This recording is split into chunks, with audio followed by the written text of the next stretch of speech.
This channel does not promote any violent, harmful or illegal activities. All content provided by this channel is meant for an educational purpose only. শনিবার রূপনারায়ণপুর শ্রমিক মঞ্চে আয়োজিত হল Salanpur block Trinamool কংগ্রেসের কর্মী সভা। সভায় উপস্থিত ছিলেন বারাবণীর বিধায়ক ও আসানসোলের মেয়র বিধান উপাধ্যায়, পশ্চিম বর্ধমান জেলা তৃণমূল সভাপতি নরেন চক্রবর্তী, জেলা চেয়ারম্যান হরেরাম সিং, কর্মাধ্যক্ষ মোহাম্মদ আরমান সহ অন্যান্য নেতৃবৃন্দ। বিধান উপাধ্যায় জানান, 2026 বিধানসভা নির্বাচনের আগে দলের কর্মীদের আরো সক্রিয় হতে হবে।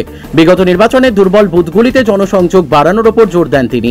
সরকারি প্রকল্পের তথ্য বাড়ি বাড়ি পৌঁছে দেওয়ার নির্দেশ দেন নেতারা।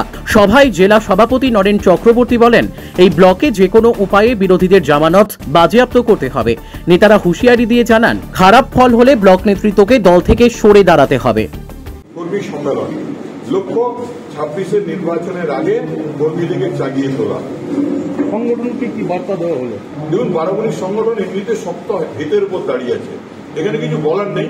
শুধু বলে গেলাম, ট্যাক্স দিয়ে গেলাম, বারাবণীতে বিজেপি জামানত জব্দ করতে হবে। আজকে সালানপুর ব্লক তৃণমূল কংগ্রেসের পক্ষ থেকে কর্মী সভা হয়। কর্মী সভায় সমস্ত কর্মীরা উপস্থিত আছে। যেহেতু সামনে ভোট আছে, 2026-এ ভোট আছে, এমনিতেই আমরা পুরো বছর 24 ঘন্টায় আমরা মানুষের সাথে থাকি, মানুষের পাশে থাকি। তো তাও যেহেতু ভোট আত্মতুষ্টি নয়, সবাইকে মার্জিন বাড়াতে হবে, এটাই নির্দেশ পার্টির।